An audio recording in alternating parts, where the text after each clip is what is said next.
अस्सलाम वालेकुम प्यारे दोस्तों, कैसे हैं आप सब। दोस्तों, अल्लाह वो है जो मनुष्य के किसी भी नुकसान को दूर करने में मदद कर सकता है, क्योंकि ये उसकी इच्छा और उसकी शक्ति के बिना नहीं हो सकता।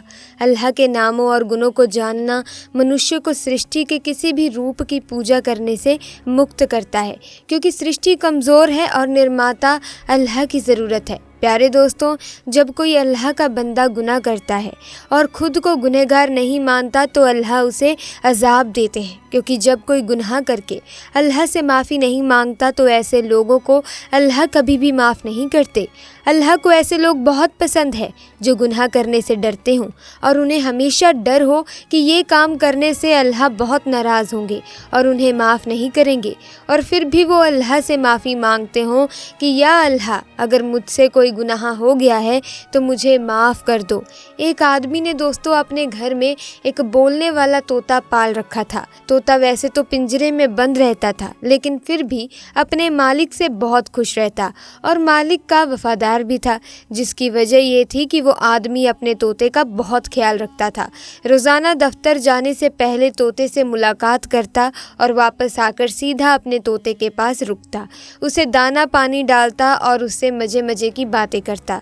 तोता मालिक की गैर मौजूदगी में उदास रहता और मालिक के घर वापस आ जाने के बाद बहुत खुश हो जाता। कुछ वक्त गुजरा तो घर में बड़ी तब्दीली आ गई। उस आदमी ने शादी कर ली और अलग मकान में रहने लगा और जाते वक्त अपने तोते को भी साथ ले गया। तोते की मालकिन यानी उस आदमी की बीवी उसकी गैर मौजूदगी में उसका बहुत ख्याल रखती और उससे मीठी मीठी बातें करती थी। तोता मालिक की बीवी को देखकर सीटी बजाता तो वो खिलखिलाकर हंस पड़ती और तोता खुशी से निहाल हो जाता। एक दिन मालिक के दफ्तर जाने के बाद एक अजनबी घर में घुस गया और वो औरत उस अजनबी के साथ सारा दिन कमरे में बंद रही। तोता हैरान था कि ये भला कौन है जो पहली बार घर में आया और उसकी मालकिन के साथ कमरे में घुस गया, और फिर ये मामूली हो गया और अक्सर यही होने लगा। जैसे ही मालिक दफ्तर चला जाता, आदमी घर में आ जाता और औरत के साथ सारा दिन बातें और अजीबोगरीब हरकतें करता और दोपहर के वक्त वापस चला जाता। उस आदमी के आने से खूबसूरत मालकिन तकरीबन तोते को भूल चुकी थी। अपनी मालकिन की तवज्जो ना पाकर तोता उदास रहने लगा। एक दिन आदमी जब घर आया तो तोते ने उससे मुखातिब होते हुए कहा, तेरा नाम क्या है और तुम कौन हो और यहाँ क्यों आते हो। वो आदमी तो तोते से सवाल सुनकर घबरा ही गया। आदमी को मालूम नहीं था कि तोता अच्छी तरह से बोलना जानता है, और वो औरत भी परेशान हो गई। उसने सोचा नहीं था कि तोता ये सब बातें अगर मेरे शौहर को बता देगा तो मैं उसको क्या जवाब दूंगी। औरत ने तोते से कहा, ये मेरा भाई है। तोता ये बात समझ रहा था कि औरत झूठ बोल रही है, लेकिन वो खामोश हो गया। उसे बात समझ में आ चुकी थी कि वो उसके मालिक को धोखा दे रही है। उसका दिल भुज गया और वो खामोश रहने लगा। कई बार उसने सोचा कि मालिक को बता दूं कि उसकी गैर मौजूदगी में एक अजनबी शख्स उसके घर पर आता है और सारा दिन उसकी बीवी के साथ गुजार कर दोपहर के बाद चला जाता है, लेकिन वो अपने मालिक को उदास और परेशान नहीं करना चाहता था। वैसे भी जिस दिन से तोते ने अजनबी से सवाल पूछे, उस दिन के बाद अजनबी उसके घर में नहीं आया था और उस औरत ने दोबारा तोते के साथ वक्त गुजारना यानी बातें करना शुरू कर दिया था। तोता फिर से सारा दिन चिड़चिड़ाता रहता, लेकिन एक दिन अचानक वो आदमी फिर उस घर में आया और पहले की तरह मालकिन के साथ उल्टी सीधी हरकतें करने लगा। तोते को शदीद गुस्सा आ गया। उसने चिल्लाकर उस आदमी से कहा, अरे ओ बदबख्त, आज तो मैं अपने मालिक को बताकर रहूंगा कि तुम उसके घर आकर उसकी बीवी के साथ बुराई करके जाते हो। वो आदमी तोते से कहने लगा, फिक्र ना करो, तुम्हारा बंदोबस्त हमने कर लिया है। इसके बाद तोते की मालकिन ने उस अजनबी को एक बैग ला कर दिया। उसने तोते को पिंजरे से निकालकर बैग में डाल दिया। तोते ने बहुत शोर मचाया, मालकिन की मिन्नतें की कि मुझे छोड़ दो, लेकिन मालकिन ने उस अजनबी से कहा, इस तोते को वीरान जगह पर ले जाकर मार दो। आज के बाद ना ही ये हमारे घर में होगा, ना हमसे इसको कोई खतरा होगा। वो अजनबी बैग को लेकर रवाना हो गया। तोता बैग में बैठा सोच रहा था कि काश उसने इंसानों की तरह बोलना ना सीखा होता तो आज यूं बेबसी की मौत ना मरता। दरअसल तोते की मालकिन की बीवी बदकिरदार निकली और अपने शौहर के दफ्तर जाने के बाद अपने आशिक को घर बुलाकर मुंह काला किया करती थी।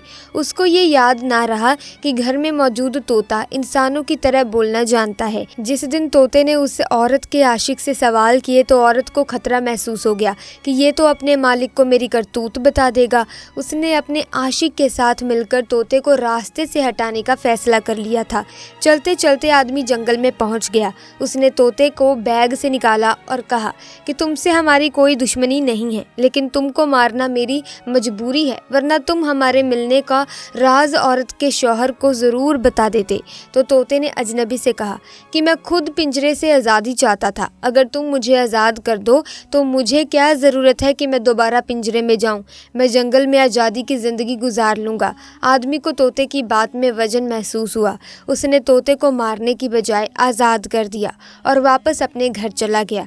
तोता वहाँ से उड़कर और वापस अपने घर पर पहुँचकर पेड़ पर छुपकर बैठ गया। शाम को उसका मालिक दफ्तर से वापस लौटा तो तोते को पिंजरे में मौजूद ना पाकर उसने अपनी बीवी से पूछा तो बीवी ने झूठ बोल दिया कि उसने दाना डालने के लिए पिंजरा खोला था, लेकिन तोता झट से उड़ गया। उसका मालिक ये बात सुनकर रो पड़ा। कहने लगा, मैं तो इतने सालों से उसको वफादार साथी समझता था, लेकिन वो मुझे धोखा दे गया।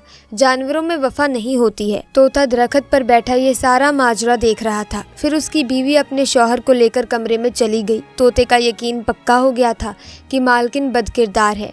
अगली सुबह तोते का मालिक जब दफ्तर रवाना होता है तो तोता उसके पीछे पीछे उड़ता हुआ गया। उसके दफ्तर को देखकर घर वापस आकर दरख्त पर छुपकर बैठ गया। थोड़ी देर के बाद वही अजनबी आया और मालिक की बीवी को लेकर कमरे में चला गया। जब तोते ने देखा कि दोनों कमरे में चले गए हैं तो तोता जल्दी से उड़ा और अपने मालिक के दफ्तर में जाकर कमरे की खिड़की पर बैठ गया। उस आदमी ने जब तोता देखा तो हैरान रह गया। जल्दी से उठकर उसके पास गया, लेकिन तोता उड़कर बाहर चला गया। आदमी उसके पीछे पीछे और तोता उसके आगे आगे चला जा रहा था। आदमी हर सूरत में उस तोते को पकड़ना चाहता था। चलते चलते तोता अपने मालिक के घर की दीवार पर बैठ गया। वो आदमी बहुत खुश हुआ कि उसका तोता वापस अपने घर पहुंच गया है, लेकिन मसला ये था कि उस तोते को कैसे पकड़ा जाए। आदमी उस तोते के पीछे ही घर की दीवार पर चढ़ गया। तोता दीवार से जाकर सीधा कमरे के दरवाजे के पास बैठ जाता है। आदमी बाहर से उतरकर तोते के पीछे कमरे में दाखिल हुआ तो अपनी आंखों के सामने जो उसने मंजर देखा, वो मंजर देखकर वो उस तोते को भूल गया, क्योंकि उसकी जान से भी ज़्यादा प्यारी बीवी गलत हालत में किसी और के साथ बिस्तर पर मौजूद थी। तोते ने अपने मालिक को सारी सच्चाई बताकर नमक खाने का हक अदा कर दिया था। आदमी ने अपनी बीवी को तलाक देकर उसे घर से निकाल दिया। उसके बाद तोते ने उड़ान भरी और नज़रों से ओझल हो गया। दोस्तों, उस आदमी ने अपनी बीवी की बातें सुनकर बिना सोचे समझे उसकी बात को मान लिया कि तोते ने धोखा दिया है, लेकिन असल में उसको तोते ने नहीं बल्कि उसकी बीवी ने धोखा दिया था। इसी तरह इंसान अपने रिश्तेदारों के ऊपर यकीन करता है और जो उसे चाहते हैं उन्हें बुरा भला कहता है। तो इसी तरह हम भी धोखा खाते हैं और अच्छे को बुरा और बुरे को अच्छा समझ बैठते हैं। तो हमें पहले समझने की ज़रूरत है कि कौन सही है कौन गलत है। तो दोस्तों, आज की वीडियो में बस इतना ही। जल्दी मुलाकात होगी एक नई वीडियो में नए वाक्य के साथ। अगर ये वाक्य अच्छा लगा तो इस वीडियो को लाइक करें, शेयर करें और चैनल को सब्सक्राइब करके बेल आइकन को प्रेस करें ताकि आने वाली नई वीडियोस की अपडेट आपको मिलती रहे। खुदा हाफिज़।